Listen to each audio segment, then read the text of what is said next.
Assalamualaikum warahmatullahi wabarakatuh dan selamat sejahtera kepada semua pelajar. Bertemu lagi kita dalam video pada kali ini untuk mempelajari sejarah tingkatan 5 dan kita masih lagi membincangkan bab 1. Pada kali ini kita akan melihat tentang subtopik 1.4 iaitu langkah mempertahankan kedaulatan.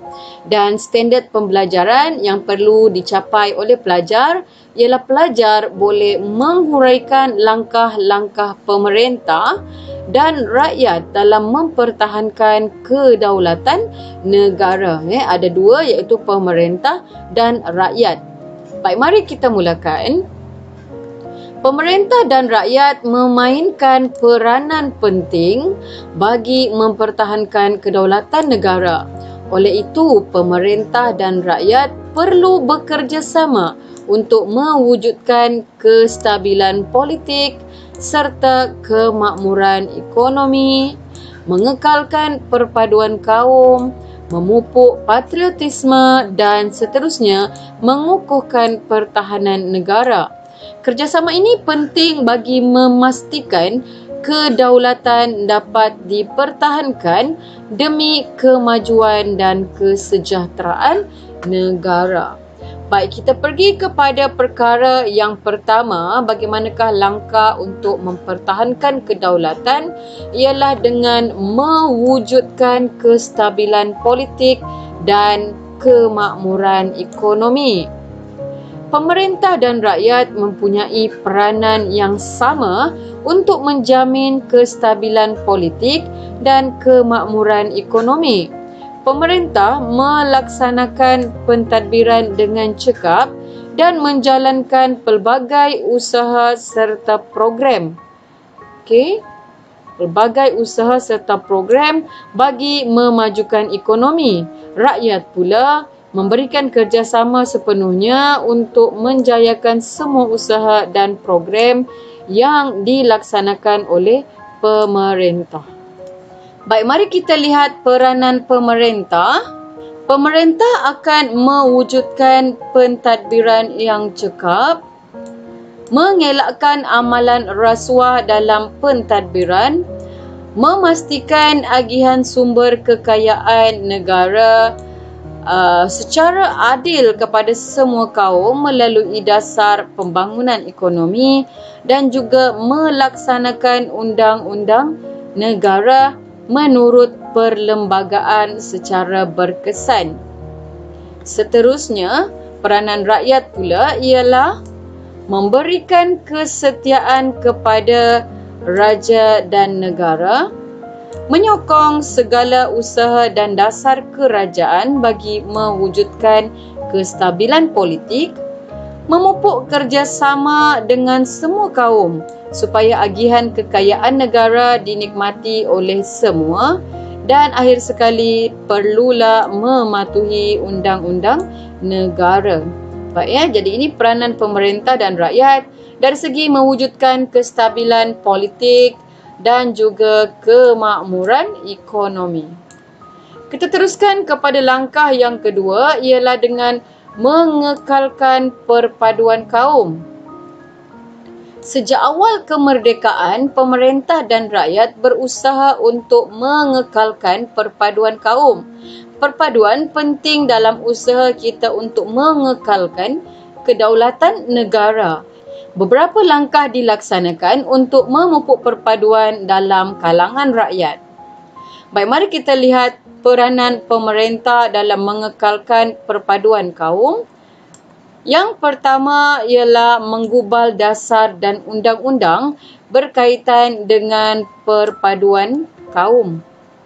Yang kedua ialah memastikan keberkesanan pelaksanaan dasar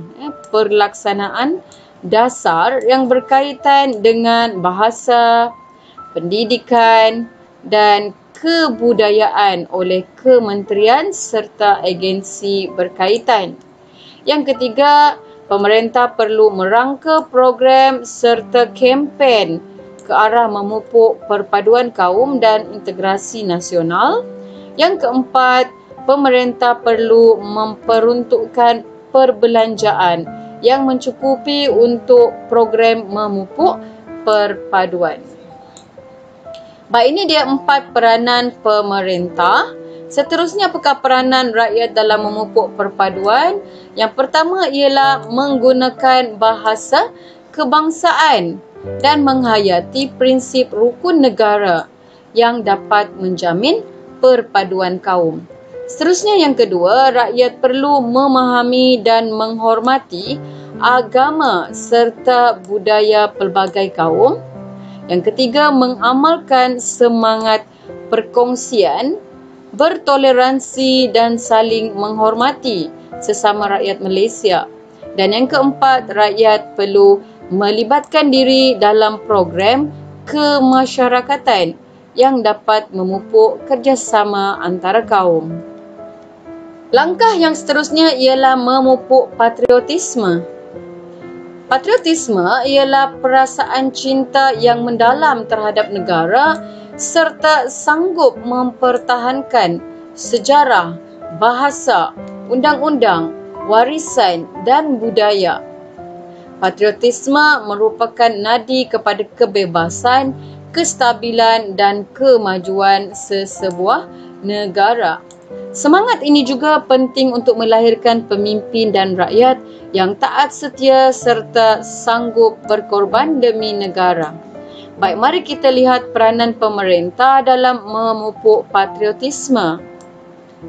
Yang pertama ialah pemerintah menganjurkan sambutan Hari Kebangsaan dan juga Hari Pahlawan untuk menimbulkan kecintaan terhadap negara.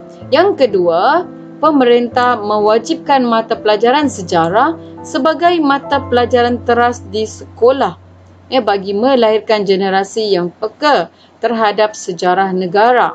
Yang ketiga, menganjurkan kempen dan menerbitkan filem atau rencana yang memupuk patriotisme melalui pelbagai media. Dan yang keempat, pemerintah perlu memberikan pengiktirafan kepada rakyat yang berjasa kepada negara dengan mengabadikan nama mereka pada bangunan ataupun jalan. Jalan di negara kita.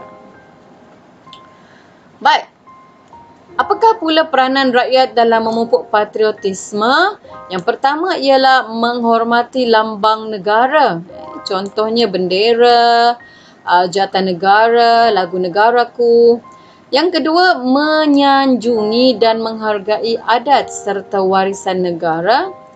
Yang ketiga, meningkatkan imej negara dengan melakar kejayaan dalam pelbagai bidang seperti pendidikan, sukan dan ekonomi. Dan yang keempat ialah rakyat perlu menghargai tokoh pelbagai kaum yang berjuang untuk kemerdekaan dan kedaulatan negara. Baik, inilah peranan rakyat dan pemerintah dalam memupuk patriotisme. Langkah yang seterusnya ialah mengukuhkan pertahanan negara. Pemerintah dan rakyat mempunyai tanggungjawab untuk mempertahankan negara daripada ancaman musuh. Pertahanan negara penting untuk mengekalkan kedaulatan negara kita. Baik, mari kita lihat peranan pemerintah, iaitu pemerintah perlu menggubal dasar dan undang-undang untuk melindungi keselamatan negara. Yang kedua, mengadakan perjanjian pertahanan serta latihan ketenteraan bersama-sama negara serantau atau Asia Tenggara. Yang ketiga, memodernkan aset ketenteraan untuk mengukuhkan pasukan pertahanan negara. Dan yang keempat, memastikan pasukan keselamatan sentiasa bersiap siaga menghadapi cabaran semasa. Itu untuk peranan rakyat. Itu untuk peranan pemerintah. Apakah pula peranan rakyat dalam usaha mengukuhkan pertahanan negara? Yang pertama, rakyat perlu peka terhadap isu keselamatan negara. Contohnya, memberikan maklumat tentang pencerobohan sempadan negara. Okey, memberi maklumat. Yang kedua, mengelakkan kolaborasi dengan pihak luar yang boleh mengancam keselamatan dan kedaulatan negara. Yang ketiga, rakyat perlu menganggotai pasukan keselamatan dan juga pasukan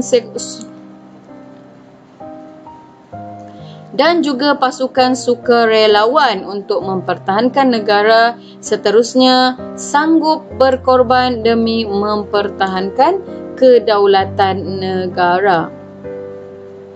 Baiklah, sebagai penutup kepada subtopik ini, kerjasama antara pemerintah dengan rakyat dalam melaksanakan langkah mengekalkan kedaulatan telah berjaya menghasilkan keamanan dan kesejahteraan. Sebagai rakyat Malaysia, amat penting untuk kita menghormati kepelbagaian budaya dan agama dalam usaha mengukuhkan perpaduan bangsa Malaysia. Perpaduan dan kerjasama kaum menjadi teras kepada kemakmuran, kelangsungan serta kedaulatan negara. Baik, sebagai penutup kepada bab 1, kedaulatan merupakan kuasa tertinggi dan kewibawaan sesebuah negara yang membolehkan kerajaan melaksanakan kawalan pemerintahan dan pentadbiran. Ciri negara berdaulat menjadikan negara kita sebuah negara yang stabil dan kukuh. Pelbagai langkah dilaksanakan untuk memastikan kedaulatan negara terpelihara. Kedaulatan negara diperkukuh melalui pemerintahan dan pentadbiran yang berlandaskan perlembagaan. Jadi itu sahaja untuk pembelajaran kita dalam bab 1, yang mana kita telah menyentuh tentang 1.1 konsep kedaulatan, kemudian 1.2 ciri negara yang berdaulat, yang ketiga kepentingan mewujudkan negara yang berdaulat, dan akhir sekali langkah mempertahankan kedaulatan negara. Berjumpa lagi kita dalam video yang akan datang. Sekian, terima kasih.